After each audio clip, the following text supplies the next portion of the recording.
This preseason camp has been extended by 6 calendar days, not by practice, but by 6 calendar days. And that means we'll have had the players here for a day beyond 4 weeks before we play a game. That's a long time for players to be around without playing a game, so it comes at a very good time. We're really kind of at this point, I think, stretching the limits of focus and concentration and football without games situation. We have some very specific things kind of already written down. Now, I wouldn't necessarily say planned. We'll let results finalize that. But we have some very specific things already written down and in mind that we're going to feature on each one of the days of the week following this game that are necessary things for the team to be working on. I guess we'll find out on specifically on Saturday from a scheme standpoint. Jerry, of course, we were the ones 4 years ago that people were asking this question about. And so now it just gets reversed. And ironically, this year, we see it 2 games in a row. Our first 2 games are against teams that we have not been able to do the usual off-season type of study and preparation on. I mean, we have a little bit of a blueprint, but we certainly don't have enough specifics, haven't had enough specifics to go on. Our preparation has been of a much more general nature than it usually is for the first game. We've tried to look into the backgrounds of the people who we think are going to be the signal callers on each side. But in each case here recently, it's hard to determine just how much autonomy they had in what they were doing and how much of it was dictated by other coordinators or the head coach. So we try to set up a little bit of a model that would be useful to us and then keep our eyes open and hang loose and be ready to quickly adjust during the course of the game. We've told the players that's something they have to be ready to do, that we're giving you a plan here, but we're certainly not saying it's going to stay that way. We were pretty pleased with ourselves over the course of the last year in anticipation of this player. Okay, that is, we were very enthused about his potential during the recruiting process and looking forward to his being here. And particularly since this was kind of those just keep turning over the rocks type of deals. Brandon was not a highly recruited player, although he's going to play like a top player and really fit the model for what we're looking for. So we were very anxious to his arrival. But, of course, with all these rookie players, you don't know what their reaction to their circumstances are going to be as that pertains to their readiness until they're actually here and doing it. And certainly being here during the summer was a positive for him, but most particularly that extra year at Hargrave, the year of physical maturity, the year of increased level of competition, and the year most particularly of personal responsibility and maturity are clearly beneficial to him. But he's very, you can understand he's certainly got the anxieties that would go with this circumstance, but he's also pretty well at ease. He's very composed about it.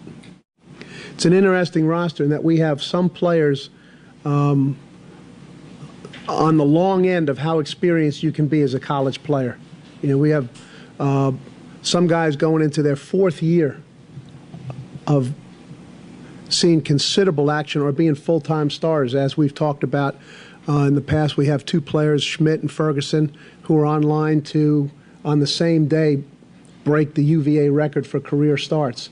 We have Wally Lundy, who started the first game that he was here and has started most of the games since he's been here. You got Brian Barthelmess, who redshirted his first year but has played an awful lot in the succeeding 3 years. Brad Butler, who will be a 3.5-year starter.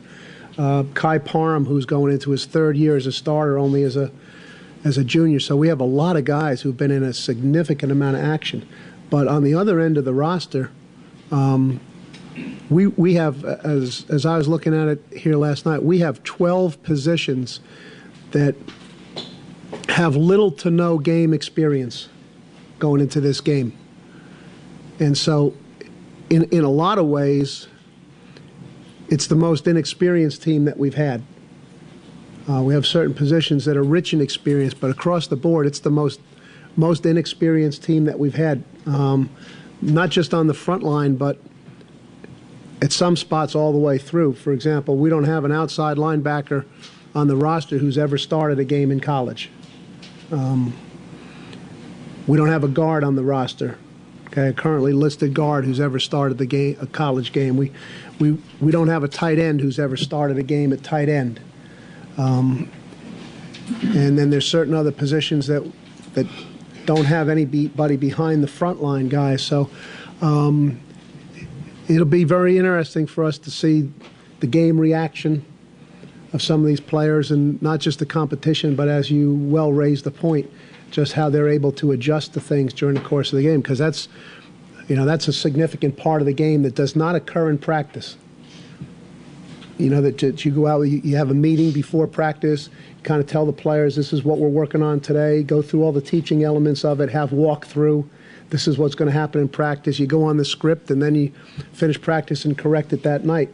In the games, you kind of have the same thing. You spend 5 days giving them the script and the plan, and then all of a sudden, in the middle of the first quarter, you see the picture of the coach on TV with the grease board, and he's redrawing the coverages that you got to play or the pass protections that you got to run in the game. So a player's ability to process that has a lot to do with his success in the game. But we'll have, whether it's true freshmen or redshirt freshmen, I think on the travel roster for the game, Jeff, we'll have 12 to 14 rookies at the game. Well, that was the first time Marcus had played a full game at quarterback. So it was revealing in that respect, and as you recall, it was very positive for him, both run and pass, and obviously in the final result. We'll talk staff-wise about it. We'll talk to the players about it as we approach the game, and we'll talk to the whole team about some of the issues that go in. Look, obviously, everything is, well, the way we think of it, everything is directed towards aiding the player and directing the player in terms of how to have a peak performance 11 times. That's what they want. That's what they do everything for. Lift weights, train, go through all of this. And there's a lot of things that go into that, just and how they program themselves to handle the hours leading up to it, whether it's their rest period on Thursday night, what they do the day before the game, how they conduct themselves at the pregame meal, the focusing on the game, keep this. And some of these players obviously have never been through a game like this. Pregame meal to them, and I'm not saying this to derisively, pregame meal to them in the past has been going down to Burger King. And a road game was 25 minutes away in the school bus. Now they'll be flying to road games, staying in a big hotel, sitting down with these big fancy meals, fans standing in the lobby waiting till they get on the bus. All of that's a different thing to deal with. Now that's where the Fergusons and the Schmitz and those guys, they've been through it. They just, hey, this is what happens. They're appreciative of the surroundings, but they're not distracted by them. But I think that is certainly a tendency with younger players. Most places I've ever been, because you only have one, maybe two punting candidates, you don't want to see your punter get a broken leg during practice. So even when teams put the heaviest rush on them, okay, you always hear the coaches yelling, stay off the punter. Okay, so the teams are giving the punt rush. They rush as hard as they can, and then they're instructed, if they can do it, to pull up so they don't rough the punter and break his ankle, and now you don't have a punter. Well, on Saturday it's legal to block the kick, and so the pressure intensifies. And so that circumstance, not only does the pressure intensify from the rushers, but the pressure intensifies. He's out there, everybody's watching to see what he does. His team, the other team, the fans, okay, everybody who thinks they know how to be a punter. So there's a lot to handling that particular circumstance. That's why last year in Chris's case, despite the lack of any tangible evidence about him being a punter, that when we decided to do that, we just told him the reason that we made the decision is because he's got guts. And if that alone is an important ingredient for the punter, and he certainly proved that on the first kick that he ever had to make. He's another one of those candidates at that position who had never played it. He'd been actually been a guard and a tight end and a down lineman in high school. But we could see in his athletic ability, his different kind of movements, and the skills that looked like he could do this. We saw the ruggedness and the toughness, and he's verified that since he's been here. He's, this is, I really hesitate to say it because he hasn't played a game yet, but he's really looking like what we're looking for there. He's got size, he's got toughness, he's got a real good innate football sense. He sees the game, and it means something to him when he sees it. You know, some players can kind of look at it, but they don't see it. You know, and he can see it. He's got a good sense of it, and for what he's had to learn and do in a short period of time here, has been impressive. I would expect that he's going to be a good player for us this year and increasingly better in the future.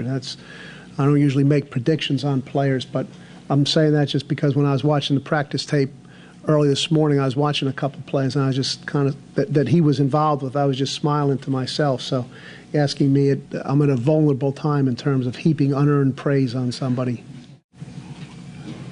Would you guys all agree that Bart's a pretty thoughtful, well thought out guy in your dealings with him? Bart looked to his left, and he looked to his right, and he saw that there might be a need for him at center. And he saw that 6'7", 310-pound guy behind him, and it all seemed to make sense. He knew that we were looking for more at center than what we were getting, and that's such a, I call it center. Often when I read an article, you guys call him the pivot man. Okay, well it is. It's a very pivotal position. Okay, it's in the middle, and it's like that safety who's got to get everybody else directed. If you're supposed to go Linda and the guy calls Rita, the whole other 10 guys are messed up on defense. Well, it's the same thing with the calls that have to be made. There's a lot of communication, runs and passes, that have to go on up there, and your center's in the best position to do it.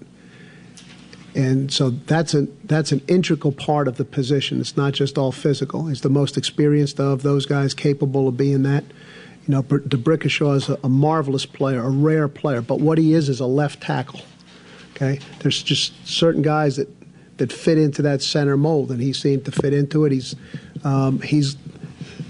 got to have a certain personality to deal with that nose on your face all day long. He's got that. He's got a good football sense. He understands the schemes. He'll make the calls. He'll make them confidently and clearly so everybody else believes in them. There was a coach that the staff talked to this year, and one of our coaches just made the statement to me last night. He says, what was it that Joe said? I may be wrong sometimes, but I'm never in doubt. Well, that's kind of the way your center's got to be. We don't want him to be wrong too often, but he can't be in doubt, because then the guys on either side of him are wondering, yeah, he said this, but should I really do it? Okay, well, he's definitive and he's confident in how he makes the calls. And so he knew what we were looking for. And as I say, he is thoughtful and incisive. And he said, I think I can do what those guys are asking.